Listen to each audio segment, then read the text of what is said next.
Sam, Merry, and Pippin. They're like, would you like some sausages, They were cooking up some mean-looking sausages. Put it out, you fools! Put it out!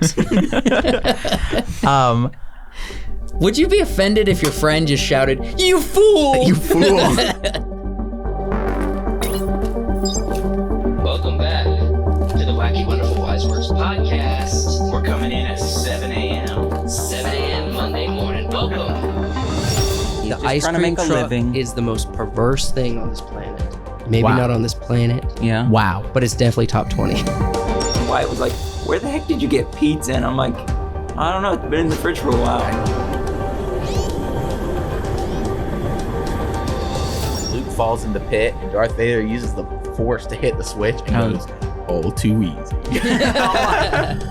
He's got so much sass. I'm like, all right. There's a lot of good moments. On that.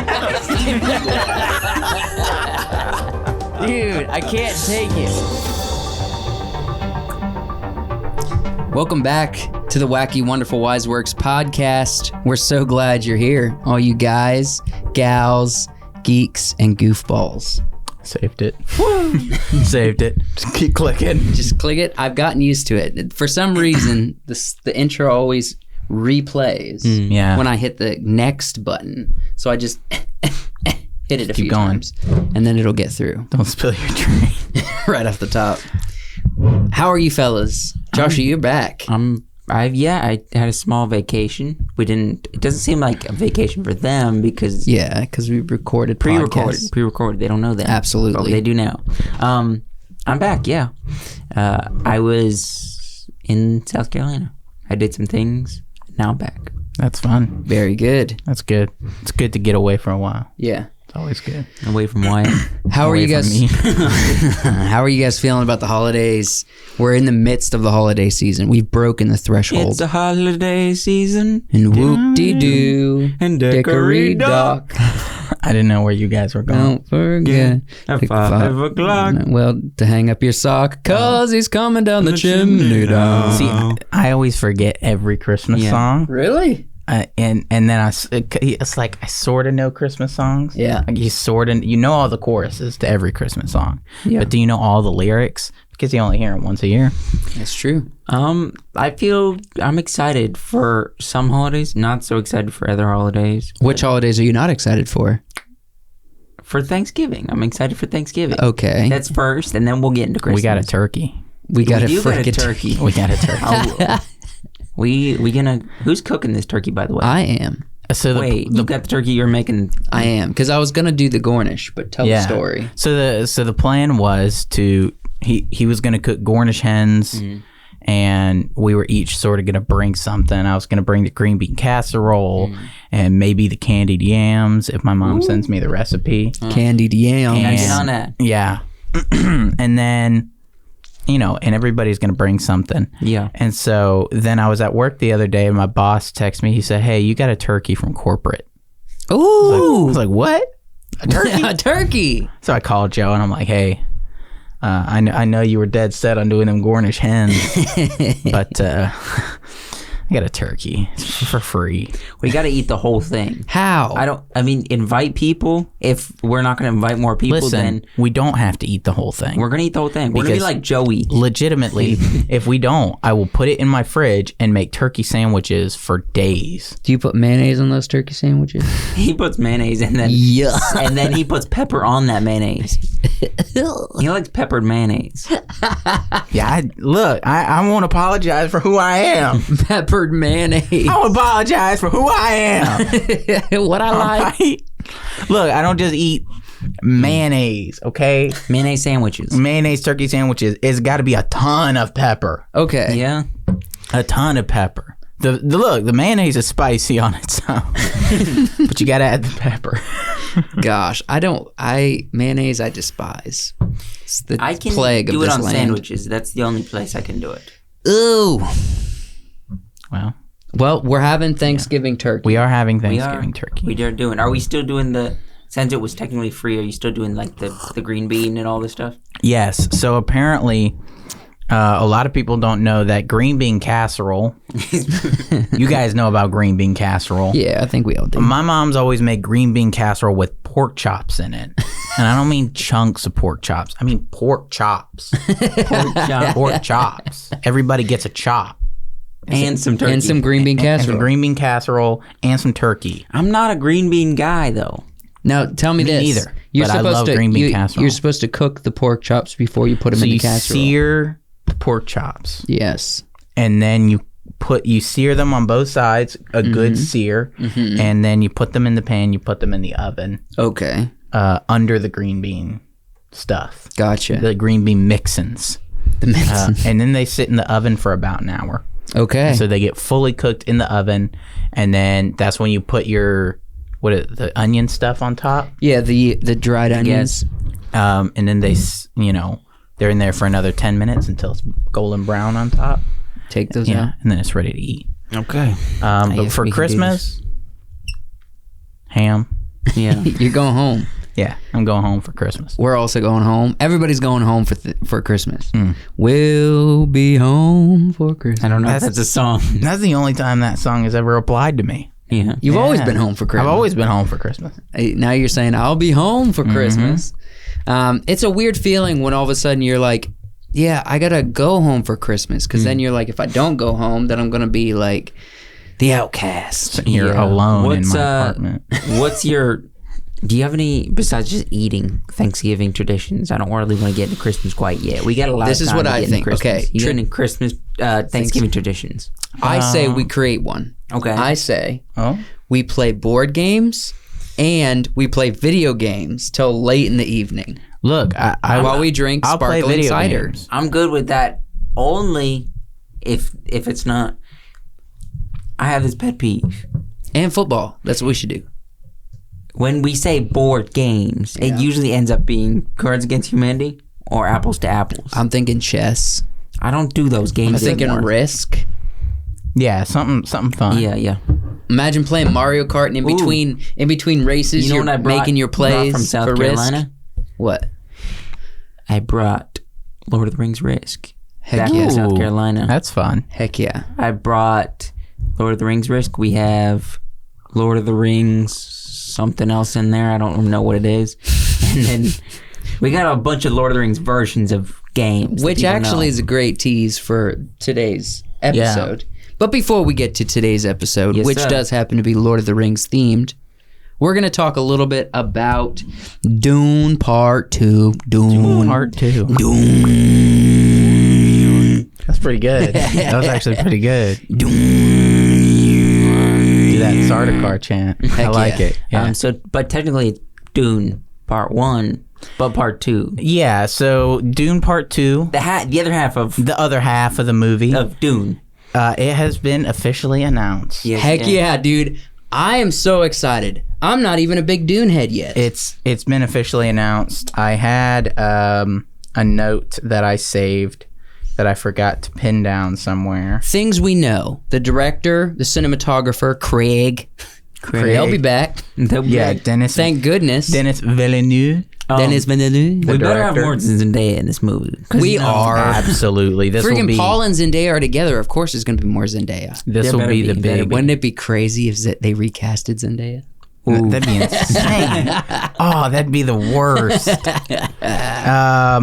So a little bit of news. Okay. In the opening weekend, setting a pandemic record for Warner Brothers. Wait, what do you mean by pandemic? Which means since the pandemic, this is probably the highest grossing opening weekend film. Okay. Yeah, it made. How much did HBO make off this? Do you have that number? I'm just curious. Well, let him get to I'm the not first sure how number. much Okay. HBO didn't cost. It didn't cost for the movie. Yeah, but people probably got subscriptions. I don't They know. I don't watch have it. the HBO numbers. didn't make. Well, yeah. If HBO got subscriptions for Dune, that's money in the pocket. But also, HBO has to pay Warner Brothers for the contract to put their stuff on the platform. So we don't know. That doesn't matter. Yeah. Let's look at opening weekend. So it grossed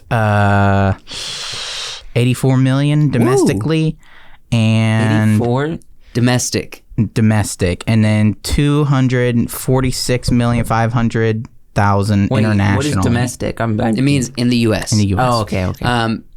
And then international over 200 million. Sick. Yeah. Everybody coming in clutch for Dune, man. That's good numbers. And they think pretty it much was- announced part 2 was happening after opening weekend. They're like, We did it. Yeah, it was like 3 days. The threshold has been met. We're doing it. Dune Part 2, everybody. I don't want to be a downer, but Debbie? How do you think all of this, the people watching and getting so much on opening weekend, was all the advertising Zendaya did? I think it was us. Yeah, It was us. Us, this podcast. This podcast alone. Also, might Ben have. Shapiro. And Ben Shapiro. Ben Shapiro did a few reviews, Benny and boy? he was like, Oh, I recommend you go and watch this Benny boy. in a theater. It's made for a theater. You should watch it in a theater.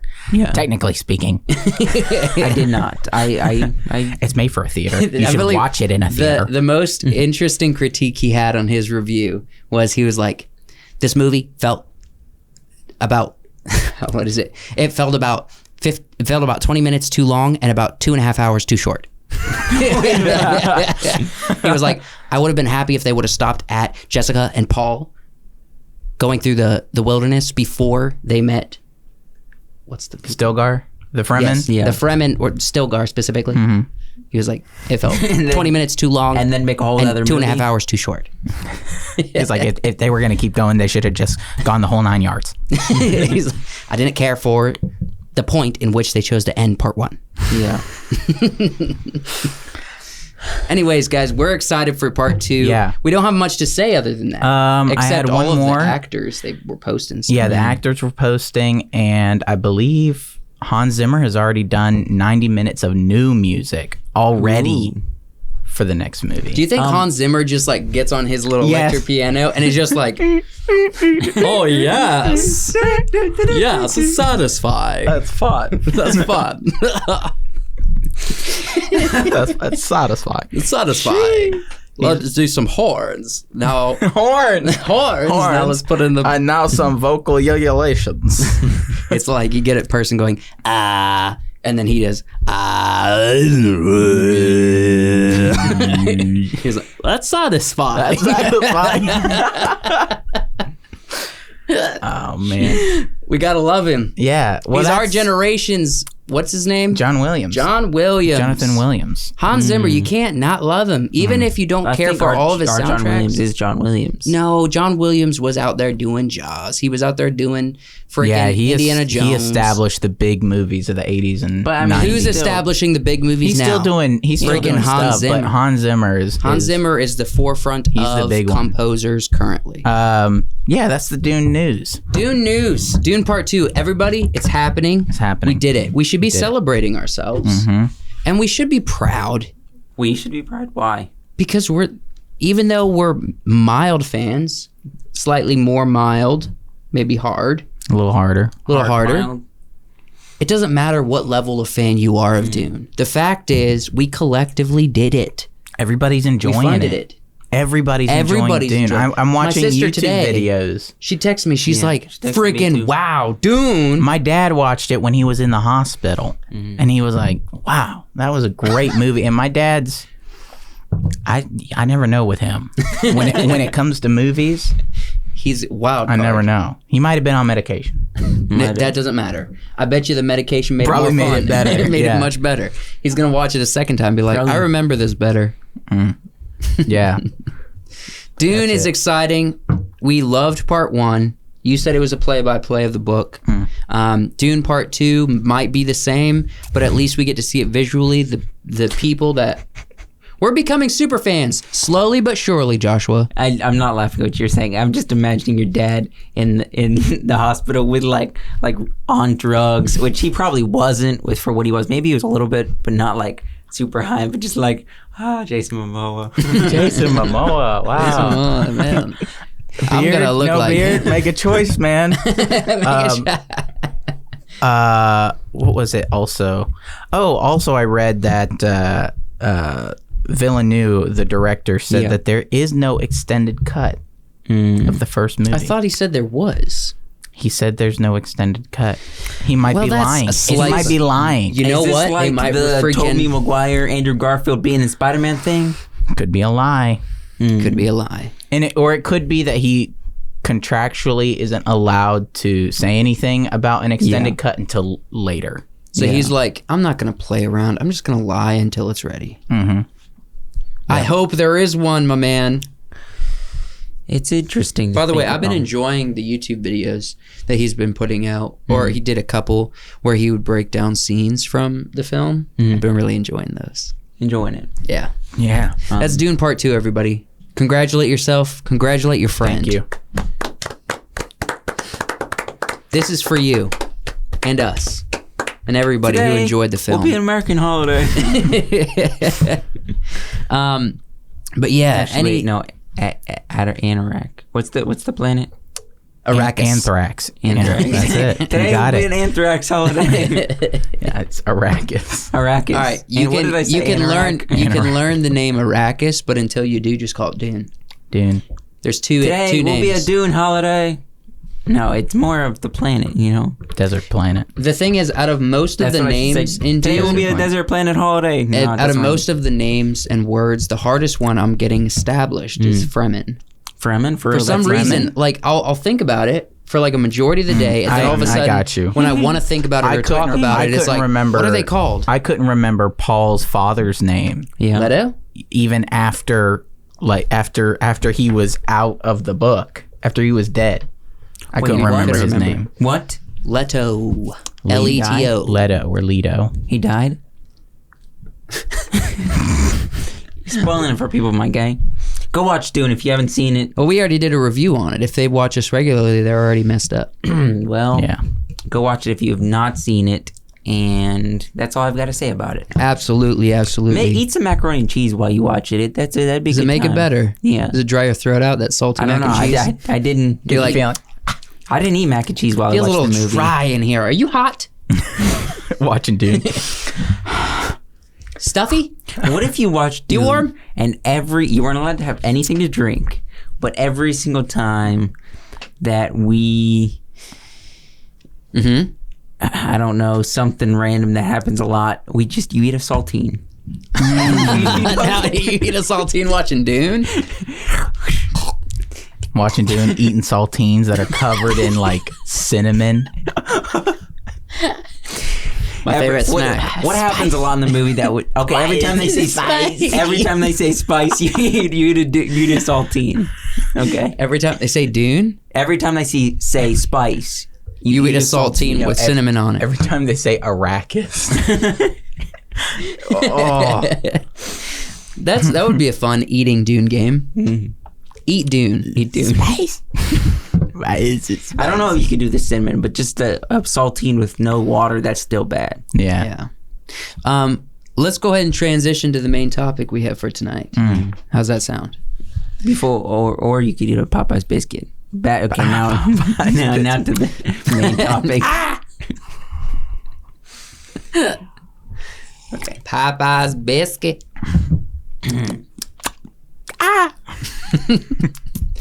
We're going to be talking about Frodo. Frodo Baggins. We're diving Frodo into Baggins. the world of Middle Earth. We're going The magical. I mean, we're even delving into the Blessed Realm towards the end. Yeah.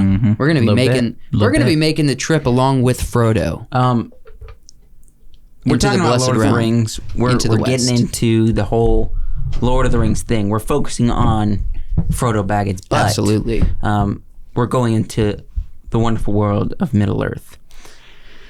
Have you guys watched the movie Tolkien? I'm just curious. No. Okay, well then never mind. I was gonna say, what's your thought on it? Shut it down. A lot of Didn't fans watch it. like Didn't it. watch Some it. fans don't like it. I think probably the majority of people don't like it. They said it wasn't super accurate. I enjoyed the movie. That's cool. I enjoyed the movie. It has everything. I'm Josh, not he's the like- guy with the fan. I don't care about historical accuracy. I like this story. This story, this version of events.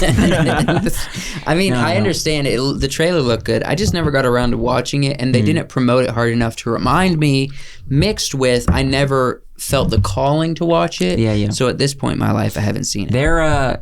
I only bring it up because right now in theaters, they are doing C.S. Lewis. I think it's more of it. It's not indie, but it's more not as well known. It's not like big Hollywood, but I think they are doing like some sort of C.S. Lewis thing right now. Do you think you think they're kind of doing these great writers dirty the same way they did the Noah and Exodus story? No. Did you guys watch that? I don't think it was that far off. I think the premise was there. The only thing that I think they added to it, they added more of a love story, I think, than that maybe wasn't there originally, because they wanted more of a love tale to go along with Hollywood likes to do that. They like to shoehorn in love stories. Yeah, shoehorn in love like love is important. Every time I see a movie, love story. You got a really cool premise like creating vampires, Middle Earth. Yeah. Enough said. werewolves, love story. But like, why? Why do I need that? I don't need that to watch. Freaking, they did zombies. They did zombies. Love story. It was a comedy, but love story. No. That same was, guy was in Tolkien, Warm Bodies. Yeah, I know. That was a love story originally. I'm talking about a movie like The Matrix. The Matrix didn't need a love story. But love story, there it is. Mm-hmm. Which we should acknowledge. I gotten some hate recently on the studio channel. No. Josh is denying it. No. It really kind of started. I think the real hate kind of started with the Matrix video that we put out. The reaction to the new trailer, and then people started saying, "Have you guys even seen it? What's going on here?" And then from there, we've gotten a few negative comments until the storm that shook the studio channel this past week. The Batman trailer reaction. I mean, friggin' Gotham entered our comment section. Yeah, there was a guy literally called "I Am Vengeance." Yeah, and which was funny because I had just responded to one of the comments saying, being sarcastic, saying, I'm sure Batman really appreciates you leaving this comment, and then a guy called "I Am Vengeance" with a Batman pic responds. I'm like, oh wait, all right, you want to hear something hilarious? I was like, all right. To be fair, I am like, we are as a group not like, we are diving into the world of online hatred. Yeah, and. So this is our first real encounter, and we don't have a huge following. So we're like, well, if we're getting a significant amount of disrespect, I'm gonna look up these couple people, and I won't do this into the future. It won't become a habit, but I'm gonna dive a little bit. I went to I Am Vengeance's. Yeah, me too. Did you see his recent videos? Yeah, it's freaking cell phone footage in the dark. He's cosplaying as Batman, and he's a chubbier fella. Cosplaying as Batman, like cell phone, low quality footage. He's going like, walking away from the camera. Look. I don't want to degrade. That's his YouTube channel. I don't want to degrade I Am Vengeance. Well, if he's coming at us, let him have it. Everybody has something that they're a super fan of, and his thing is Batman, and he knows about Batman, and he is Batman. He is Batman. Well, I secede the knowledge to him. And other Batman fans, other super fans. We are not super fans. We are strong connoisseurs. We're strong connoisseurs of good storytelling. Yeah. And I'm sorry, but that storytelling isn't always in your favorite fandom. That's right. It's in a bunch of fandoms. Also, Hollywood is putting these stories out for the world to enjoy and criticize. Yeah. So our opinion is just as valid as someone who has spent the majority of their life being obsessed with the Caped Crusader. Yeah. Now, when all the comments saying about Josh disliking Robbie Pat, valid. Also, me and Wyatt never made those comments. It was all Joshua. Yeah, it was Joshua. What are you doing, Joshua? I'm trying to watch this guy's videos. You're on his thing. Yeah. Gotta learn about my fans. He's definitely a fan now. I mean, he's definitely not a hater. Oh, his comment was funny though. What's good, I Am Vengeance? I said something about the channel being, it's just for humor and commentary. And he's like, well, it's not humorous and y'all don't know what you're talking about. Oh, he said, it's a commentary. Yeah, he said, you guys, it's a commentary. You're not funny. Comedy show, and it's not funny, and you don't know what you're talking about, essentially. Which is that, coming from what I would see as like a regular old person, I'd be like, well, crap, man, that hurt my feelings. Yeah. But then you look at his videos, and it's like, well, at least we're trying something and we have expertise behind what we do. We're not filming stuff on our cellular phone. Yeah. Also, so it's like, you give and you take. Mr. The Vengeance.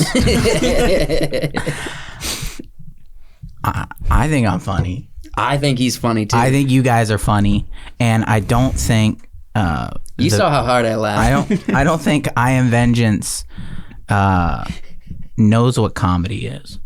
Oh, that's a hard take. I mean, but I don't think he knows what comedy is. And clearly, I don't think he understands what timing. Because he doesn't know who Batman is. He clearly knows who Batman is. No, he doesn't. You got to give him that. You got to give him at least one thing. He knows his Batman. He knows who Batman is. He knows he is Batman. He knows where his hairline's at. Yeah. I don't know what his hairline's at. He probably understands the hairdos of the Batman. I mean, people when you said something about the bowl cut, there were people being like, Batman, he's like the darkest, angriest version of himself. He's not the. I don't know why people kept saying this. I saw this over and over again, but it was just like a talking point that I noticed people were saying. They kept saying he hasn't understood his Bruce Wayne playboy persona yet. He's still figuring things out. But I'm like, he grew up as why Bruce do we Wayne. care? He is Bruce Wayne. Yeah. Why do we care about the $1 million playboy persona? We understand about character development. And also they're like, I read one it was that like was a weird like, talking he hasn't discovered how to like direct his anger. And I'm like, no, he has. Yeah, it's called Batman. As Batman. This is like year 2 Batman. Also, his parents died when he was like 13. Yeah. 14. He's been in the trenches for a while. Yeah, he's been living with this for a long time, and he's figuring out how to direct it. Becoming Batman was a step in the mental health, or what he saw as justice for himself and for other people. That was the good option for him. You know what? Go ahead. What I should have said the whole video instead of all that.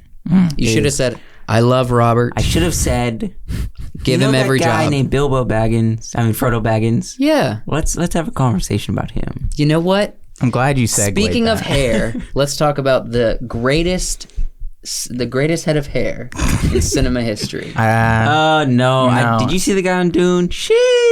What's his name? And Paul Atreides. Yeah. Paul Atreides. Timothy Chalamet. Timothy. That hair game. On point. It freaking. And I mean, I'm really insecure. Paula. Why am I saying Paula Mully? No, Leto. Jason Momoa. Yes. Jason Momoa. The hair game on and them. Leto Atreides. Their hair game. It was good. No, hair game. friggin', I'm very insecure, man. Yeah. You've got Paul hair. No, I don't. No, I don't. Come on, do this. You got the Batman hair, dude. You if it were longer, you could do Paul. I'm really insecure.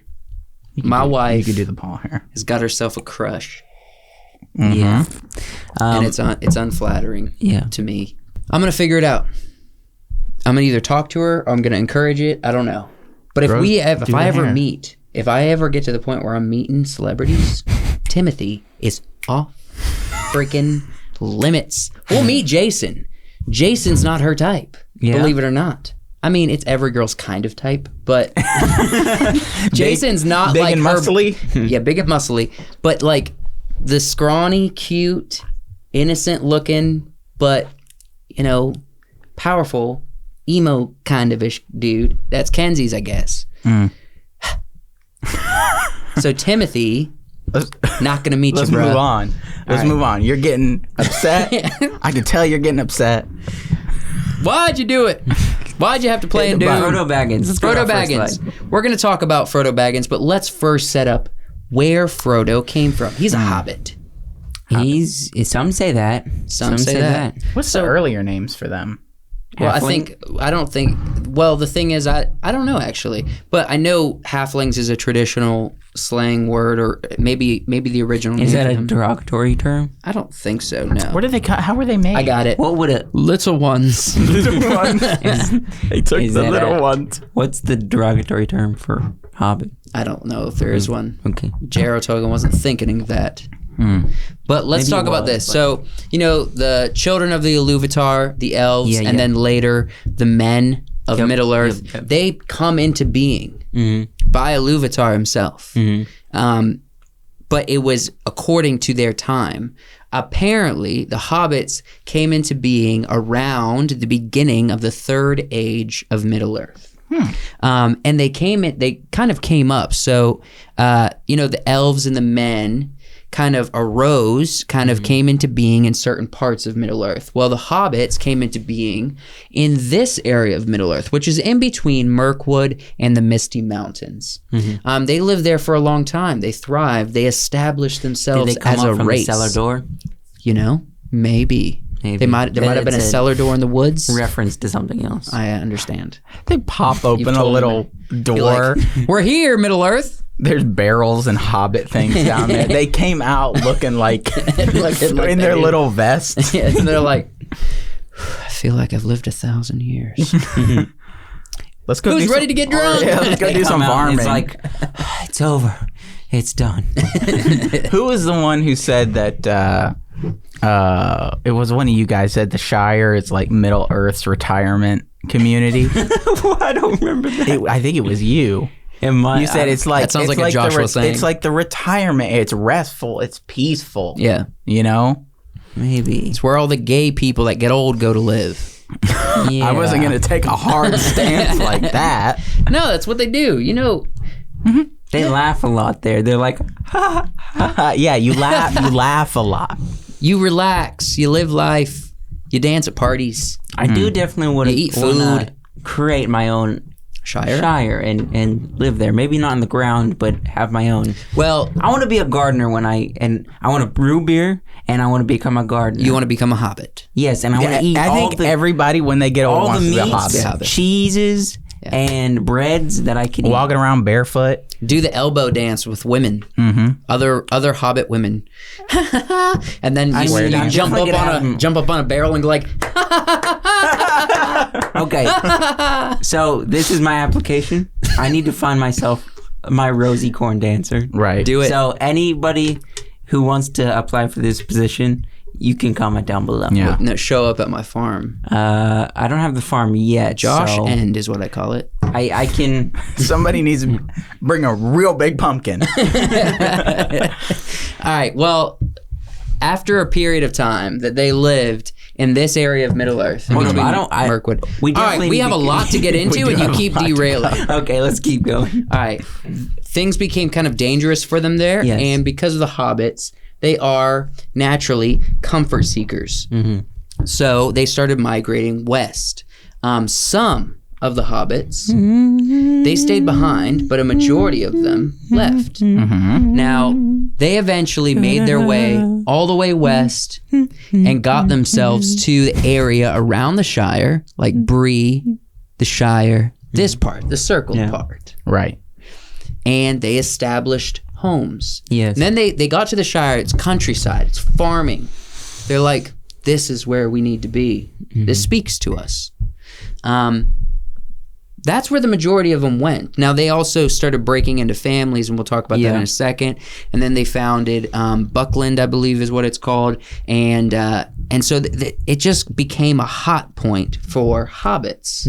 Now, the ones who kind of stayed back in their original place, it was just a few of them. But actually, because some hobbits stayed there, they continued to grow. Their families still stayed established in that area. And that actually is what speculated as the place, because Smeagol was from a distant relative of that family. They believed Smeagol, this was his originating spot. So that one of the people was a hobbit, but no, he is. He is technically a hobbit, but these guys are a little bit different. They're not. He's not a Shire hobbit. A big thing. These hobbits can grow beards. Hobbits can't grow beards. Maybe. I didn't find that detail, but that's a good point. hobbits can't grow beards, facial hair, but these hobbits were rumored to be able to grow facial hair. Okay, yeah. Okay, yeah. Well, heck yeah. Well, anyway, A little Gollum with a chin strap. But yeah, so it's rumored that Smeagol was not a Shire Hobbit. He was actually one of the original. He comes from a family that stayed in the original origin spot of the Hobbits. What's going on, bruh? There we go. Come on, bro. So let's get into the Shire. So they came into the Shire and established themselves in the year of 1601 of the Third Age. Another interesting fact about the Shire is it originally was a part of the kingdom of Arnor, which was the sister kingdom to Gondor, which you will recognize from the films. Now, eventually, Arnor. Now they actually had wars and stuff. They had, conflicts, and the hobbits actually even served in some of those wars. There was, stories of hobbits becoming archers and things of that nature. But Arnor eventually deteriorated as a kingdom, and when that happened, the hobbits declared the Shire and the people of the Shire an independent locale. So they're no longer a part of a kingdom because Arnor was no longer a kingdom. I mean, they eventually sort of forgot about the hobbits. Honestly, a lot of Middle Earth is like, we've heard whisperings, little people that have unusual hairy spots. Are they dwarves?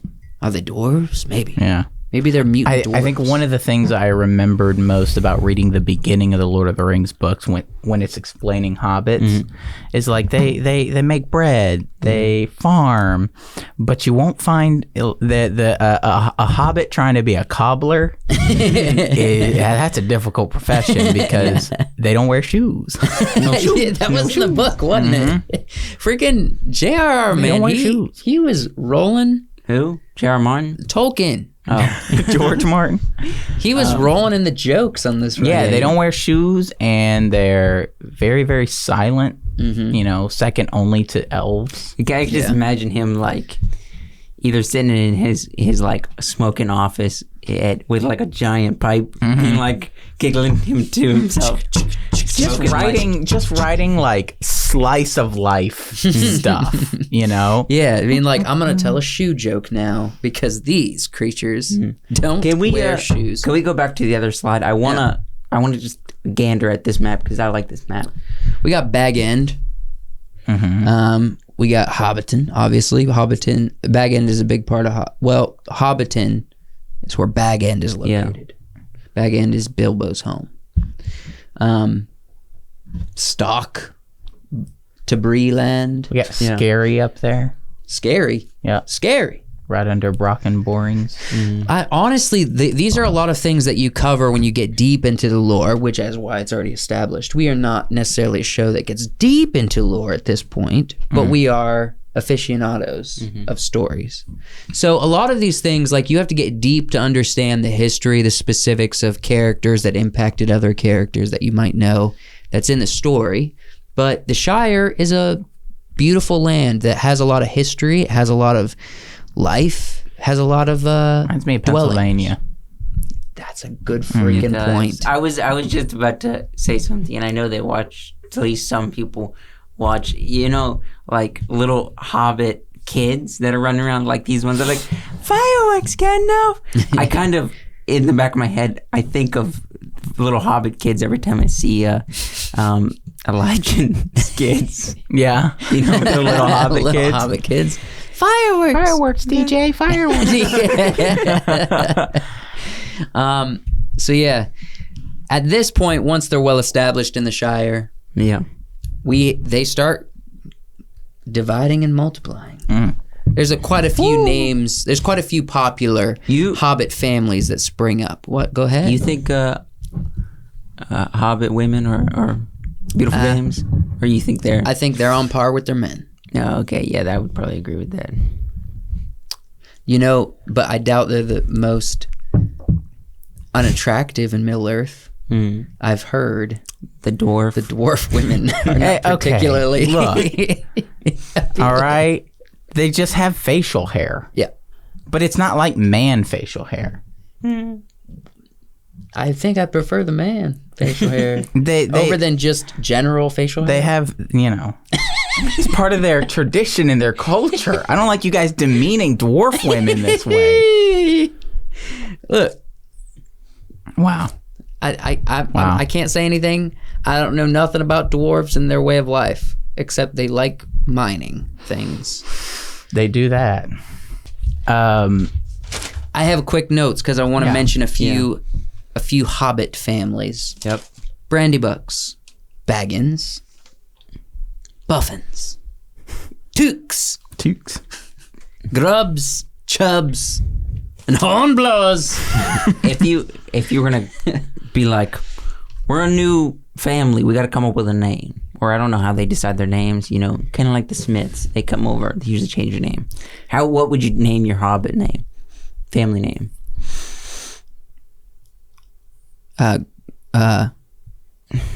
Hill Hider. Hill Hider. Hill Hider. Okay. I've already got. I'm introverted. I made up a Hobbit halfling character once for a game. His name was O'Spool. O'Spool. Spindly O'Spool. Spindly O'Spool. His name was Spindly O'Spool. Yeah. Yeah, the O'Spools. They're noble. They're a noble family. I would probably go somewhere like. Stroke that chin. Spit it out. I don't have one. Well, I'm blanking. Well, that's all right. I have a factoid. What do you think? Okay. The Brandy Buck family are the ones that founded Buckland. No kidding. Buckland actually plays a major role in our character's life. Yep. One of his parents. Oh, well, his mother was a Brandy Buck. Yeah. She was from Buckland. Frodo was born and raised in Buckland. Buckland. Very nice. But let's get into Frodo's life. How about we? Yeah. All right. Got an interesting Got life. enough background. There's so much lore. We can't get to all of it. We tried once. We did try once. We tried recently because we're preparing for something that's going to take a while to prepare for. Frodo was born to a Baggins and a...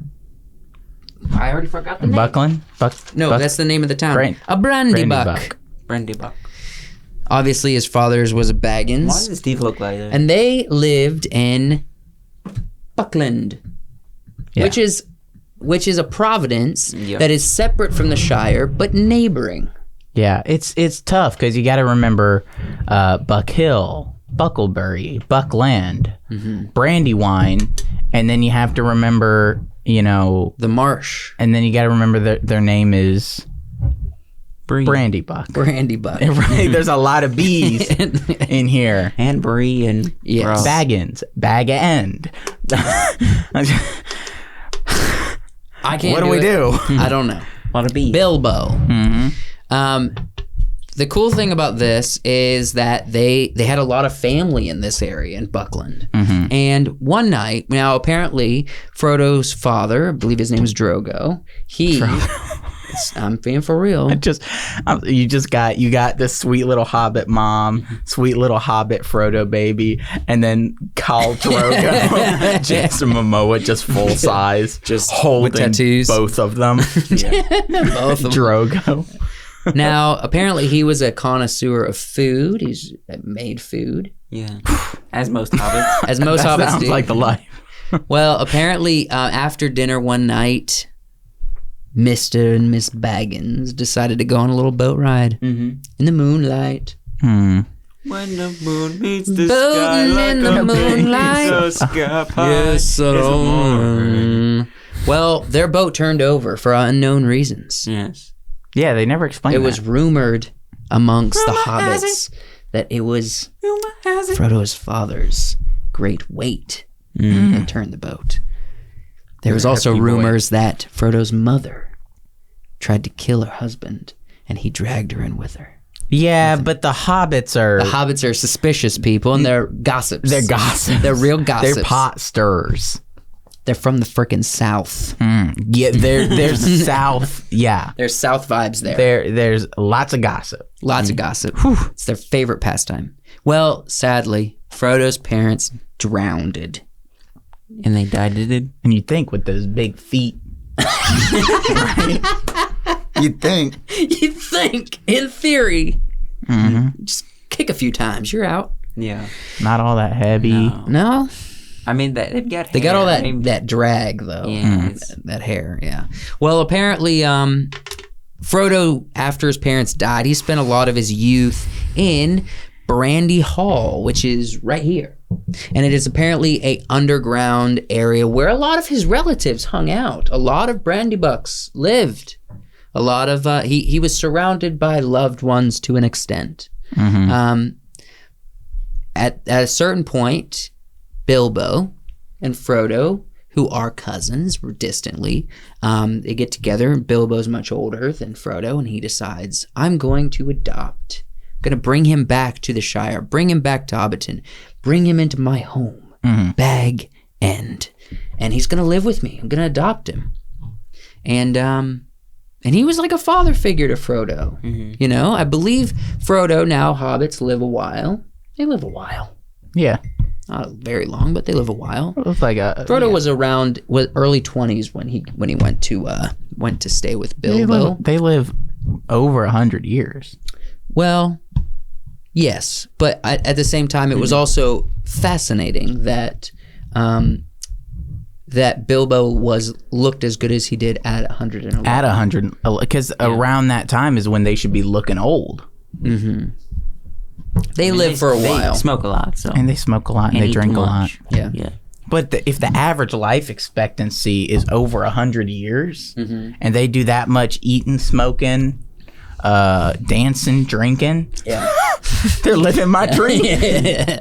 I'm gonna hit 100. I'm gonna hit 100 plus, and I'm partying and gardening and surviving all day. 100 plus.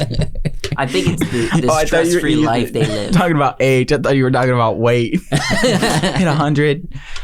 You know, I bet you a hobbit's probably around 120, probably even a fatten. Yeah, probably. Bilbo and Frodo were good buds. Eventually, Frodo started calling him Uncle Bilbo, even though they were cousins. And I mean, I call my mom's cousins, who are my cousins, uncle. Yeah. Why do you do that? Because when I was a kid and I would go to the property and they're like, you know, adult grown men with families and children, you know, what do you call? I'm not gonna call them, you know, cousin. Or, you know, I'm not gonna call them by their first cousin? name. You know, Yeah. Call them uncle. Uncle. Well, that's exactly what Frodo did because of the age difference. And Frodo grew up on Bilbo's stories of the trolls and the dragon and the dwarves and Gandalf. And eventually Gandalf came and visited. Frodo met Gandalf. And Gandalf told stories. Gandalf and Frodo became friends. Fireworks. Famous fireworks, yeah. And around this time is where we kind of enter the world of the films. We introduce with, you know, Frodo and Gandalf are friends. They love each other. Fireworks. And we enter the movies. Yep. And in the first, I guess, 30, 40 minutes of the film, we have a very clear scene of 111th birthday. And something that was not in the movie was also Frodo's 30th birthday. Yeah, he was 30. It was. They actually shared the same birthday, September 22nd. They didn't talk about that in the movie. I guess they wanted to just more highlight. They did a few changes in the film. Yeah, well, because, you know, he's 30, which is, for them, that's like coming of age. Yeah, that's like 21. becoming an adult. Yeah, he's an adult now. And then, you know, he doesn't go on his adventure till he's like 50. 17 years after this event. Yeah, he has the ring Yeah, for 17 years. Yeah. And this is part of it. Even though he's supposed to be 30 here, 33. Elijah Wood was only like 19 when they filmed. Oh, wow. First, when they cast him as the role, he was only like 19. He was pretty young. He was the youngest cast member. Yeah. But clearly they took some different approaches with the movies. He doesn't look, he's, not 30. Mm-hmm. He's not 50 when the adventure starts. Yeah, I mean, he looks 21, though, which if he's coming of age as a hobbit, you'd imagine it'd be similar looking to what a human looks like at 21. Right. Just a little shorter. It works. A little shorter. It works. I think it works great. So, he has the birthday, as we saw from the films, and we are going to kind of skim through the events of The Lord of the Rings because we all know it. But we wanted to establish who Frodo was, where he came from, and then what happens after Lord of the Rings. What happens Lots of things happen after this. After he gets the ring. And as we already said, between getting the ring and Gandalf coming and telling Frodo... Keep it secret. Well, keep it safe. Yeah, it was around the same time. But it was a 17-year period before Gandalf returns. Mm-hmm. Yeah. He was going all over Middle-earth. He was searching for answers. That should show you the scope of how big Middle-earth is. Absolutely. He's not like a wizard from Harry Potter. He can't just apparate wherever he wants to go. Well, let's be honest. Harry Potter in the later films. Right. And actually he does have shadow effects. There's more to apparating apparently. I read the book. I've been reading the Harry Potter books, and apparating's a lot different in the books. People can't apparate in and out of Hogwarts. It takes a lot of skill to apparate. You got to pass tests to do it. You could accidentally apparate the top half of your body and leave the bottom half of your body. It's difficult. Yeah. So that's just a side note about wizards. Yeah. Well, Gandalf is a Maiar, not a Valar. Mm-hmm. And so he is a wizard, but he's also a lower version of the original creation of Iluvatar. Mm-hmm. So Gandalf was a servant to another Valar who was a higher creation from Iluvatar. So, but Gandalf's been a part of Middle-earth. He's been a part of the Blessed Realm. He's been a part of this creation even before Middle-earth existed. He's been there. His spirit has been there. What do you think the oldest thing Gandalf has is? His mind. In his possession? Yeah. His mind. His soul. Not physical. I don't know. You're saying no like you know the answer. I feel like his staff is pretty old, but he's probably had a couple staffs. Yeah. You're thinking the pipe. Probably got an old pipe. I was looking at his pipe, but then no, I'm like. But no, I feel like he got to the Shire, and he was like, "Oh heck yeah, these pipes are pipe wicked." Shop. Yeah, let me get myself a redo. Mm-hmm. Got to get me one of these. I've been carrying this thing around for 1,000 years. Done, son. Smokes it. It tastes like tobacco and fresh oak. And thyme. Literal thyme. Heck yeah. So 17-year period between when the quest starts, Gandalf finds answers. And what happens is Gandalf originally says, we have to get the ring out of the Shire. And he says, meet me in Bree. The prancing pony. And so as far as Frodo goes, he goes off on this adventure. And as far as Frodo is aware, is he just needs to get the ring, a little chunk of land, Yeah, to gotta get it out of the Shire. That's it. Which seems kind of like an adventure. It is an adventure for a Shire. Yeah, for a Shire, folk. Shire Hobbit. Mm-hmm. I mean, that's an adventure. But as we saw from the films, it obviously doesn't stop there. But that's where the Frodo as a character comes in. It's where his personal decisions, his understanding of the world and individuals and the fate that lies in this possession that once belonged to his cousin uncle. I can't say it. Cousin uncle. Is held in the balance. Even getting to Rivendell. Just one of these. Even getting to Rivendell, it's like, okay, this has got to be the end, right? Yeah. Well, the thing is, Gandalf didn't show up in Bree. It was Aragorn. And Aragorn's like, We have to take it farther. We have to take it farther. You're pretty brave, little hobbit. You're pretty brave, little hobbit. Little brother. That's when he gets stabbed, man. Mm-hmm. And to be Weathertop. honest, Weathertop plays a huge role in the whole story of Frodo Baggins. But in the book, even, he's not just like, ragdolling it all the way to Rivendell. In the book, he's like mustering courage in his heart, and he shouts in Elvish at the ring wraith, and it harms the ring wraith. Yeah, it does. And he attacks it with his sword. He does. Frodo does a lot in the book. Frodo was brave of heart. Very brave. That's where that toque came out. He's like, I'm a toque. There's toque blood in my blood. Toque blood in my blood. And I it's can all because fight. they wanted sausages. Honestly, it's because of Sam, Merry, and Pippin. They're like, would you like some sausages, they were cooking up Frodo? some mean looking Put sausages. it out, you though. fools! Put it out! Would you be offended if your friend just shouted, "You fool! You fool! Fool! Fool! Put it out! What have you done?" Yeah. Well, to be honest, that affects Frodo for the rest of his life. Yeah. They get the ring to Rivendell. Mm-hmm. They have the Council of Elrond, and people like Boromir, the little ones. You don't simply. Gandalf was obviously there. Gandalf met him after the wound. You had people like Legolas, Gimli, The eight people. the Fellowship. The Fellowship. Yeah. The Fellowship. The Fellowship. They are all there. We saw the film. Frodo was meant to go back to the Shire. And he's like, I will take the ring to Mordor. Everyone stops. And that's ultimately, that's the goal, is for Frodo to get the ring to Mordor. That's the whole point of the movie, right? Yes. No, I think the real part I'm going to say something stupid. I know you. Okay, say it, please. Is that laughing scene, He wakes At up. the end, that's the... We're not there yet. Hold on. All That's right. the point of the movie.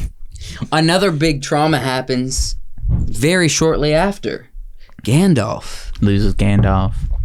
He loses Gandalf. By guess what? Gets called a fool again. a fool. You fools. Friggin', there's fools just being thrown around. Fool This of a is took. Fool of a took. Where's another fool thing in Lord of the Rings? There's probably a bunch. I'm sure Boromir said it. I'm sure. But the real savage is Boromir and Faramir's father. Is he the real fool? He's a fool, but also he's savage. He says some crazy things to Faramir. He's mean. He's a meanie He's a head. mean guy. He's a ate tomato some killer. Tomatoes. It was very traumatizing for Frodo because Gandalf dies. And if you think about it, Frodo is not aware that Gandalf is alive until the ring is Until destroyed. he sees him, yeah. The whole time, the whole quest, What's your favorite Gandalf book? believes my favorite. Fellowship, the Two Towers. I like Return of the Fellowship, but as what's always said, because I don't know what to say. I love Lord of the Rings. There are some parts of Lord of the Rings that are hard to read. Yeah, you never got past Rivendell was hard to read. I didn't have a I problem like with Return of the King. For the books, I like Return of the King. That one, it had a lot. Made you feel a lot of things. Well, I really loved Frodo and Sam's half of the book in Return of the King. The process of getting the ring, through Shelob, getting the ring to Mordor, and getting it up to Mount Doom. It's a beautiful tale, and Gollum especially, very traumatizing. And then they get to the Great Lady, Yes, Lothlorien. Lothlorien, with Galadriel. Are we going to go through the whole movie? Yeah. Well, I'm just pointing out this, and this is like the whole Lord of the Rings in this one slide. There's a beautiful quote from that Galadriel says, "This quest hangs upon the edge of a knife. Stray but a little, and it will fail." Yeah. It's a powerful message that can be applied to everybody. Everybody. Yeah. That's where Frodo comes to understand, through the help of Galadriel, the weight of what the actual bearing of the ring means. You understand? What are we doing? It means here? this quest was tasked to him. Yeah. In a spiritual way tasked to him. And he understands that, and Galadriel helps him understand that in a very deep way. And this is where the real struggle of the ring really sets into Frodo. I got a lot of notes, but they don't come in till the end. That's fine. Let's rush through this. Okay. Best friend and companion. Mr. Frodo, Sam. sir. At the end of the first film, first book, Sam's like, I'm not going to leave you. Yeah. He swims, almost drowns like- himself. Quite a few years younger than Frodo because that's why he calls him Mr. Frodo. Yeah. Couldn't ask for a better partner Yeah. on this quest. Sam literally carries Frodo many times. He carries the movie. I mean, in the strawberries with cream. He got it all. Yeah. Potatoes. Everything. Contrasted strongly with, Gollum. Yeah. you know, Gollum. Gollum is actually in the books stronger than the films. Frodo takes very strong power over Gollum, and treats him almost like a slave. Not seen as much in the films. It was seen more like Gollum was an entity that was a lowly entity, but he can influence Frodo, and he does. But in the books, Frodo was a lot harsher with Gollum than we saw.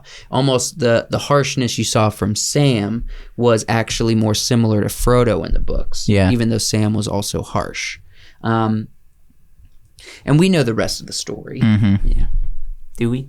Yeah. Okay. Sam opens up about wanting to, go back to the Shire, and Rosie Corn Dancer. Rosie Corn Dancer. He goes to destroy the ring. They make it through much trial and error that they don't even see. Frodo doesn't even see. Everybody around him giving him an opportunity to destroy the ring, and he can't do it. So as we know from the story, Gollum, overthrown with desire, has followed them to the mountain and attacks Frodo at the moment that he decides. Frodo says, I can't destroy the ring, I'm claiming it as my own. Attacks Frodo. And the thing, if we go all the way back to in Bag End, when Gandalf is talking to Frodo and explaining the story of Gollum and the ring, what Gandalf understood relayed this to Frodo, which he comes to understand much later, which is pity for Gollum and understanding he probably has a strong part to play.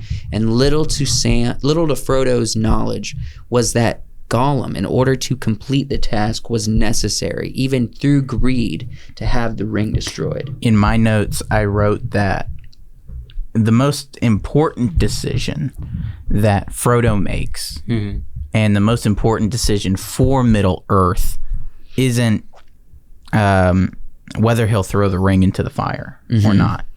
It's whether he'll kill Gollum or not. And when he makes the decision to show mercy and to have pity and not kill Gollum, that's the decision where the story lies in the balance. Where in the end, it's kind of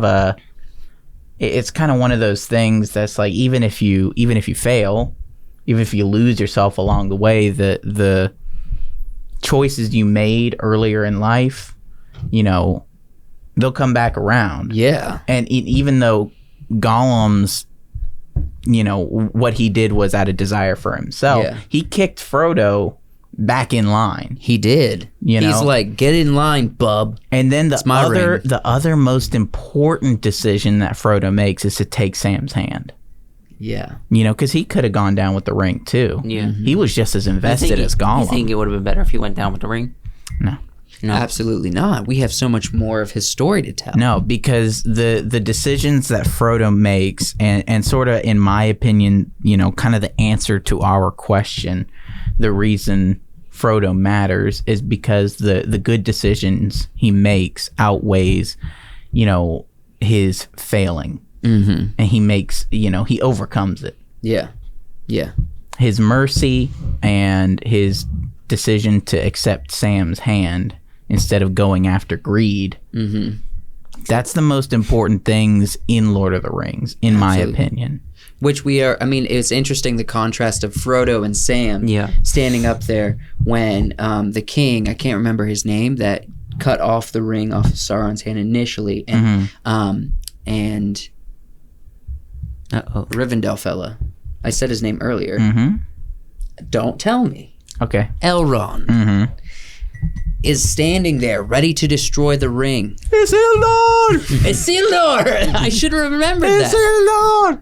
Isildur and Elrond are gonna destroy the ring, and they choose not to. In the contrast to, well, actually, the mirroring. That same moment with Sam and Frodo.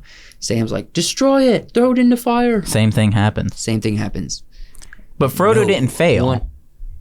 Frodo didn't fail. He didn't fail. He did everything he was told to do. Yeah. They said, get the ring to Mordor. He got the ring to Mordor. He didn't fail. It just overwhelmed him. And this is a hard task. I mean, it's a big deal.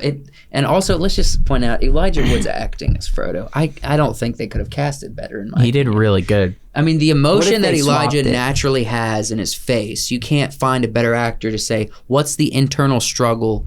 What actor can portray this intense internal struggle? It's like, well, Elijah Wood with them freaking with those speaking eyes can tell. Speaking eyes. This is an observation that I had when I was reading up on this. You know, we all look at Gandalf picking Frodo and knowing that Frodo's bravery and his willpower is what's going to get the ring to Mordor. I don't know that even Sam could have. I truly don't believe either. Because Sam's loyalty was to Frodo. He would have, probably eventually cracked under the pressure to use the ring to protect Frodo more than he already does in the story. Yeah. But also I got to thinking maybe Gandalf also picked Frodo because, I mean, you think about everybody in Middle-earth. If Boromir had taken the ring, he would have become a very powerful warrior. If Galadriel had taken the ring, she would have become like a queen, a goddess. Yeah. If in the place of a Dark Lord, you shall have a queen. All shall love me and despair. Yeah. But part, I think ultimately it's for the bravery. In spite of fear that he's seen in hobbits before, but also this is the weakest species in Middle Earth. This is the weakest. Ain't nobody conquering nothing. If Frodo put on the ring and decided to embrace it and become a powerful deity character, I think Gandalf could have taken him. Yeah. Also, he could have taken Gollum. Well, it just becomes another Gollum. Yeah. We've seen what the ring can do to a Gandalf Hobbit. could take him. Sam could take him.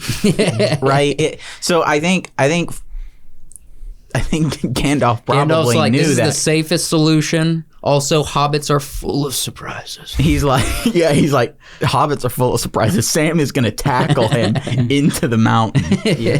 He knew. Yeah. And if he managed to escape, Gandalf was a Meyer. He's been there from the beginning. If he were to escape Sauron somehow with the ring, Gandalf would have found him. He'd have got him.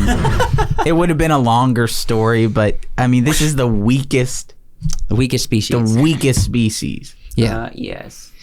At this point, we get Frodo realizing Gandalf's alive, and he, lets out a joyful noise.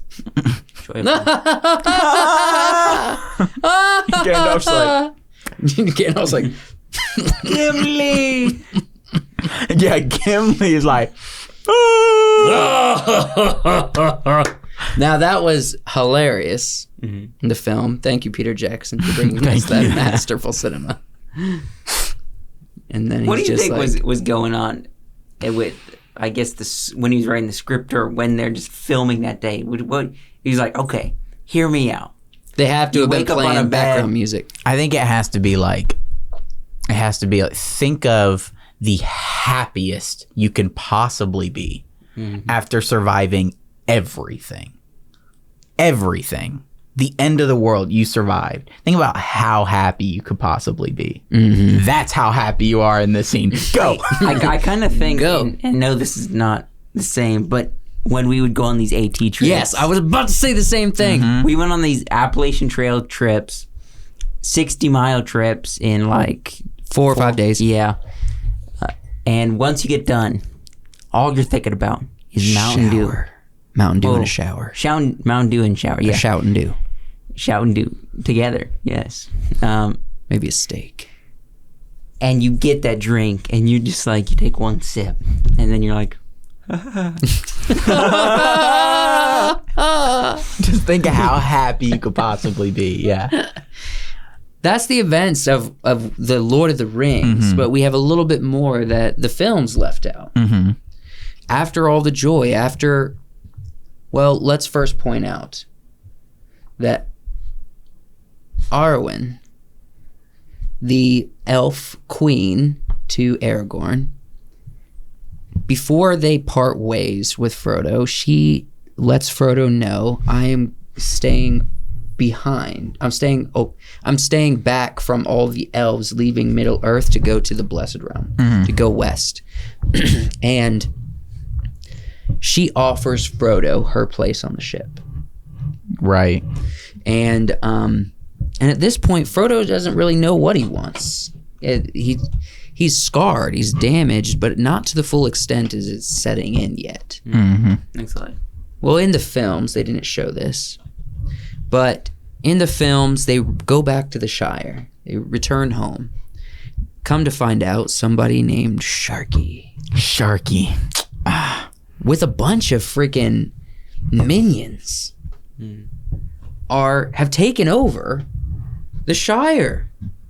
Like a bunch of hoodlums, just taking prisoners, slave labor. Well, these 4 hobbits, they know battle. They understand the process. They're like, we fight, we rally together, we claim back our land. That's what they did. And they overthrew Sharky, and it turns out Sharky was Saruman.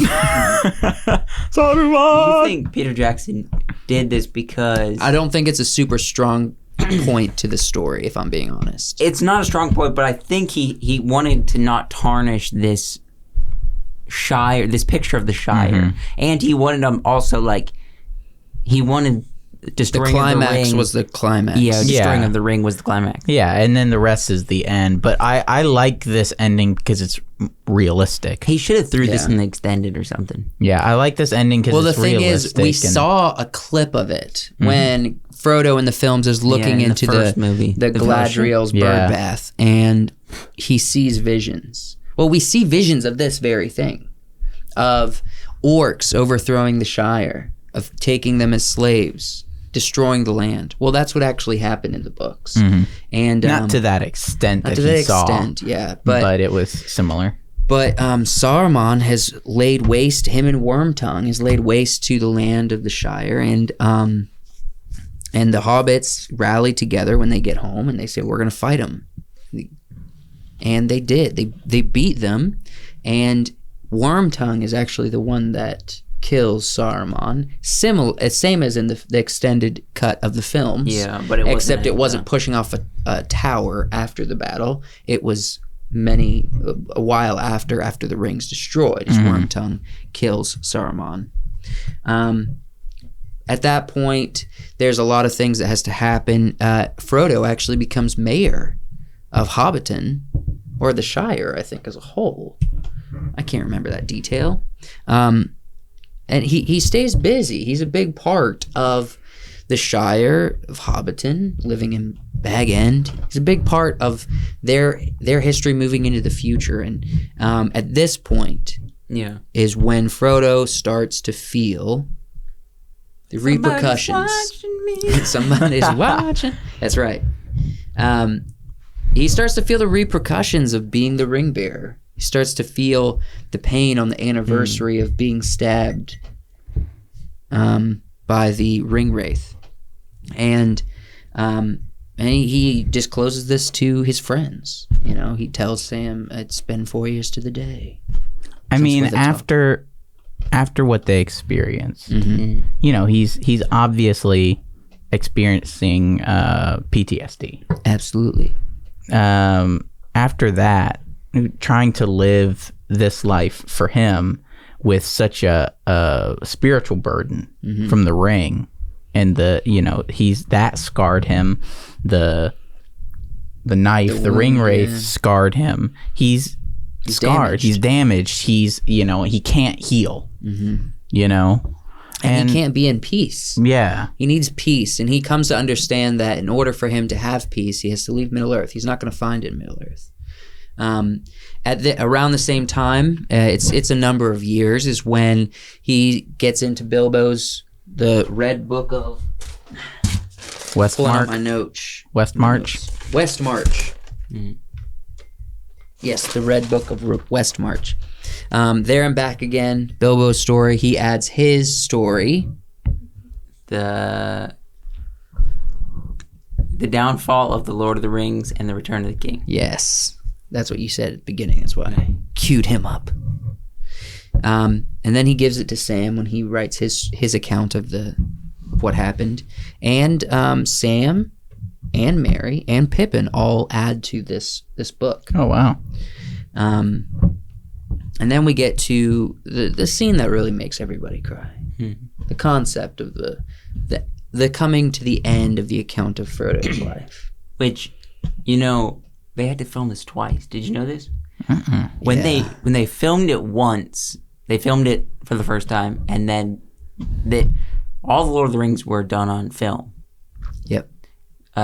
When they got the footage back from the film, it was blurry, out of focus. There was so much out of focus. I think also it might have been exposed to light accidentally, which will destroy film. Something was corrupted with the footage. With the film, it was messed up. So they're like, we got to reshoot this scene. We got to all do the teary-eyed again. They said it was emotionally draining because this is also a big part of the film also. It wasn't just the story. It was the coming to the conclusion of the film. And Frodo, well, he gets on a ship, heads toward the west. In my research, a lot of the questions that there were was like, why does Frodo have to leave? Is the question I see. He doesn't have to. He doesn't have to leave if he doesn't want to, but he needs peace. He needs to. Yeah, he needs to. So he could easily die in Middle-earth and die miserable, but what is the benefit of someone that did so much for the entire world, like Frodo did? What is the benefit of him dying in pain? If the all comes back, he never found himself his Rosie Corn dancer. I don't think he could. He couldn't. He couldn't. I don't think he could. But that's I mean, in this version, he is not too old, but he's too broken. Yeah. He's a broken individual. But I mean, if you think about it, the only companion he needed was Sam. I love you. I won't quit you. I won't quit you. Yeah, no, I mean, it's a beautiful story. Yeah. Did you have the answer? Did you find the answer in all of this why searching? Frodo's important? Why he matters? Why does he matter to Lord of the Rings? Why Frodo matters. I think, now, I'm going to say this from a storytelling perspective. I think one of the biggest things that Jrr Tolkien valued in his stories, with creating the Hobbits, creating this huge world only to make, for many of his writings, the main characters, the smallest, most insignificant of individuals, is the fact that it doesn't really matter the size, and it doesn't really matter the power or anything like that. It matters about the heart. It matters about the bravery. It matters about the willingness and the courage that you need almost every day to continue moving forward, the quest. And he created these people that were the hobbits to embody that in a lot of ways, because as we hear many times, hobbits are full of surprises. You know, hobbits always come through in strange ways for some reason when they're the most unlikely to. And I think Frodo Mattered is him specifically. It could be anybody. Could be any Hobbit story, but why does Frodo matter? Well, he had a life experience that brought pain. You know, he grew up essentially without parents. Frodo mattered because he befriended one of the most powerful beings in Middle-earth. Frodo mattered because he was from the same family line and called uncle to the man that went on a quest himself and found the ring out of the depths of Middle-earth. And Frodo ultimately mattered because he was the only one who could do it. As we heard from Galadriel, the task was appointed to him. And him alone. I think it was truly the will of Iluvatar.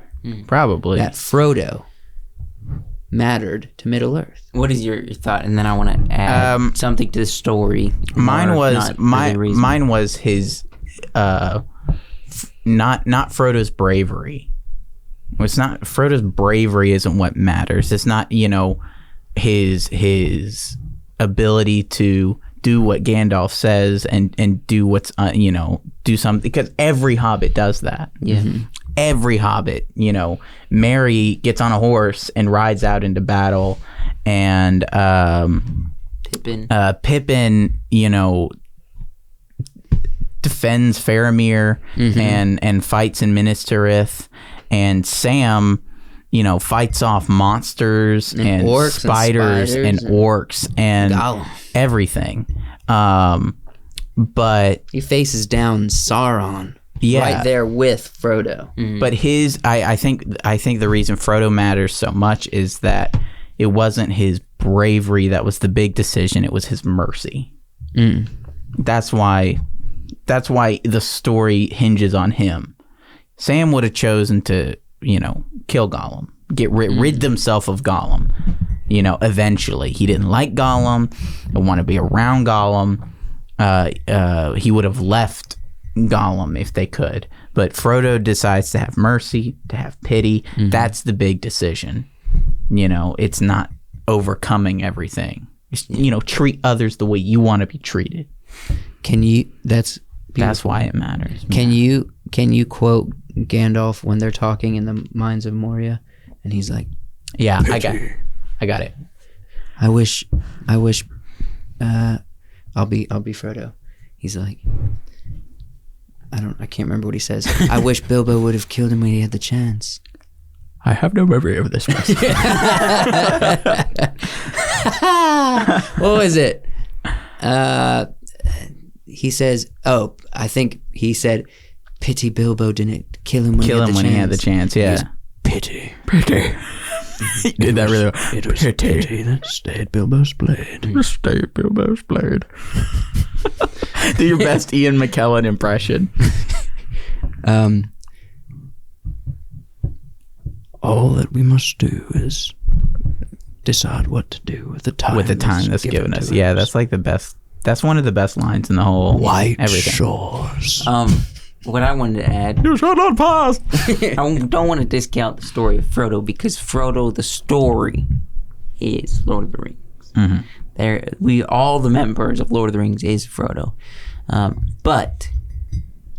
all the members of Lord of the Rings is Frodo. Interesting. It's Lord of the Rings. That's like we are all... That's a Christopher Nolan movie. We are all Frodo. No. Jrr Tolkien was a linguist. Correct or not correct, you can correct me in the comments down below, because you will anyway.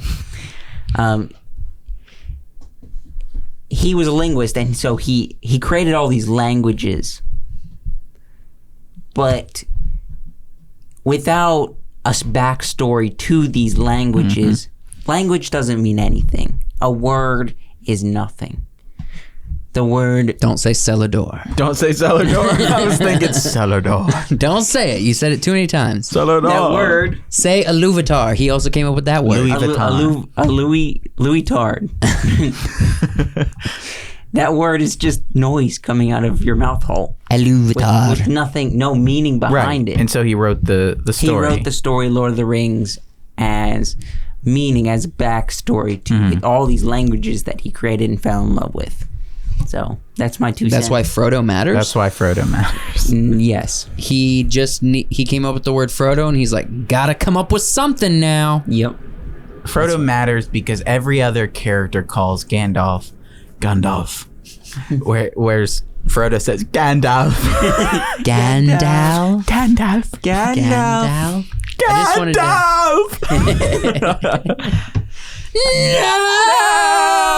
No!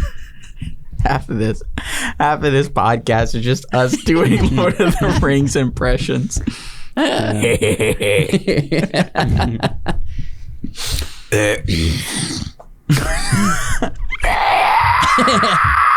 Yeah, I can't do it. Wyatt, you're a novelist. You want me to read it like Gandalf? Yes. These are the last words written by Tolkien Let's see if I can do for it. the account of Frodo Baggins. And the ship went out into the high sea, and passed on into the west, until at last on a night of rain Frodo smelled the sweet fragrance on the air, and heard the sound of singing that came over the water. And then it seemed to him that as in his dream in the house of Bombadil, the grey rain curtain turned all to silver glass and was rolled back, and he beheld the white shores, and beyond them a far green country under a swift sunrise. People don't write like that anymore. They don't. People don't write like that's why when I read the first book and he was describing like the morning as if a purple veil was being lifted off the world, and I was like, shoo, Yeesh. Whew. Sheesh. What is the West like, bruh? Let's go to the West. That's Frodo Baggins. Yeah, In a podcast nutshell. he matters. He matters intensely. Even if it's just a sound. Frodo Baggins. Frodo Baggins. Bag in. Put the bag. Put something in the bag. Bag is in something. Yeah. Baggins. Fill the bag up. You ever seen that? No. Fill that bag up. It's like this. It's a little person. He's a dwarf. No, a little person in real life. I don't child? think they like being called dwarves. I'm trying to be politically correct. I don't know the correct term. Little people. He's this guy's like this tall, Stature challenged. and he's an adult, but he walked into a store and he's got a gun. And he's like, fill that bag up, fill that bag up. And then the police get there and they lay him. They lay him, just grabs the body, lay him on the ground. They just lay him on his buddy's like, the police are coming, man. Fill that bag up. All right, we're gonna giggle a little bit. Let's giggle. Yeah. Let's giggle. We're gonna look at 3 different memes. Hold on. Yep. You wanna? Yeah, go ahead. We got this podcast.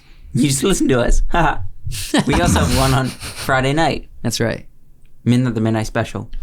Go check that out. It's audio only. Spotify, Google Podcast, Stitcher. What time does it come out? 10 p.m. When? 10 p.m. When? Friday night. That's right. Friday night, 10 p.m. That's right. Midnight Special podcast, audio only. But if you like this, subscribe to this channel. Give us some comments down below because we need positive feedback. We need positive, your feedback. constructive criticisms, I not just completely criticism. took out the table for Also, a tell minute. us you enjoy things. Yeah. How are we supposed to do this if nobody telling us they enjoy it? If everybody hates stuff, if everybody hates things, Well, then we're going to be the people that are hated. yeah, We're just going to that's our shtick. we're just going to keep making content that apparently everyone hates. Also, check out the studio channel if you want, like our reactions and stuff. Yes. First meme. Frodo, please, Sam. No, not again. If I take one more step, I'll be the farthest away from home I've ever been. Wait, he's all the way up here. All the way out of here. You got to do the Samwise impression. Mr. Frodo, If I take one more step, I'll be the farthest away from home I've ever been. Pretty good. You got a Sam impression? An oliphant. An elephant. Potato. Oliphant. Boil 'em, mash 'em, stick 'em in a stew. Mine is always like hyper dramatic, Sam. Go ahead. If I take one more step, I'll be the farthest away from home I've ever been. I've ever been. Mine's always like most dramatic, Sam. Yeah. When he's like, It's like the stories we heard. You know? Don't do that speech. That makes me cry. Yeah. There's some good in this world, Mr. There's just some good in this world. And it's worth fighting for. Gosh dang it, that makes me cry. Throw it in the fire. Elijah would. Elijah wouldn't. Jeez. I like the face. Yeah, sorry it's a good face. if you're listening to this. The memes section is very video heavy. That's a good one. Next. I don't even remember. Waking up on November, daylight savings feel like. Waking up on March, daylight savings feel like. This is very topical because it's daylight savings. Just was. Just Also, was it's daylight Frodo. savings. Yeah, and That's right on the money. But that face right there, that's how it feels like waking up in March. Your eyes slightly slanted Just- the other way. Yeah, wrapped up. Wrapped up. Wrapped up. That's it. That's the show. That's the show, everybody. Once again, Midnight Special. Look for it this Friday. We love you. The same way that Frodo loves his uncle cousin. What are you guys up to this week? I'm actually just trying to get ahead on some of this editing. To be honest, I'm a little swamped. Yeah. I'm a little swamped. Swamped. And I have a lot of things I want to do, so we need to work together. Yeah, we got to work this out. We'll figure it out. We'll figure it out. Also, the Patreon needs to get started. Yeah. Like this. It doesn't need to start this week. It just needs to be created in the next week.